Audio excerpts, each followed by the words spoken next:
கர்த்தருடைய பரிசுத்த நாமத்திற்கு ஸ்தோத்திரம். இன்னைக்கு நம்ம வேதனையில் வரும் வெற்றி என்ற தலைப்பில் ரிச்சர்ட் உம்ப்ராண்ட் என்ற ஒரு மிஷனரை பற்றி இன்னைக்கு நம்ம பார்க்கலாம்.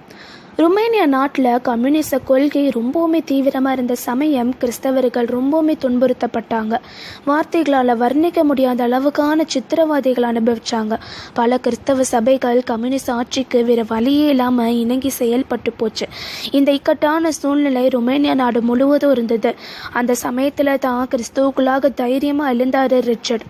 திருச்சபையை பாதுகாக்க ஒரு நல்ல எண்ணத்திலும் மக்களை விசுவாசத்தில் நிலைநிற்க செய்யும் முயற்சியிலும் விறுவிறுப்பாக செயல்பட்டு வந்தார். ஒரு ரகசிய பாதாள ஆலயம் ஒன்றை ஏற்படுத்தினார்.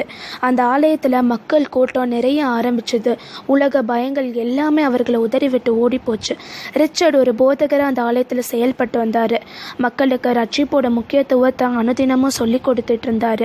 போக போக கம்யூனிச கொள்கையோட ஆட்சி ரொம்பவுமே அதிகரிக்க ஆரம்பிச்சது. கம்யூனிசவாதிகள் கிறிஸ்தவர்களோட நிலங்களை அபகரித்து வீடுகளெல்லாம் சிதைச்சாங்க. கிறிஸ்தவர்கள் தங்க வீடே இல்லாமல் வீதிகளாலையும் அபாயமான நிலையும் ஏற்பட்டுச்சு. அப்போ ஒரு நாள் 1948 ரிச்சர்ட் தன்னோட பாதாள ஆலயத்திற்கு போகிற வழியில் திடீர்னு ஒரு கும்பல் அவரை மடக்கி பிடிச்சு 8 ஆண்டுகளாக சிறை தண்டனை கொடுத்தாங்க. கொடூரமான தண்டனைகளை அனுபவிச்சார். அவர் இறந்துட்டாருன்ற ஒரு பொய்யான செய்தி அவரோட மனைவிக்கும் சொல்லப்பட்டுச்சு. அந்த நிலையிலும் அவர்கள் தேவனை துதித்து பாடிக்கொண்டே இருந்தாங்க. இந்த 8 வருஷம் சிறை தண்டனையில் ரிச்சர்ட் கம்யூனிசம் நல்லது, கிறிஸ்தவ முட்டாள்தனமானது என்ற வார்த்தையவே கேட்க வேண்டியதாக இருந்தது நாள் முழுவதும்.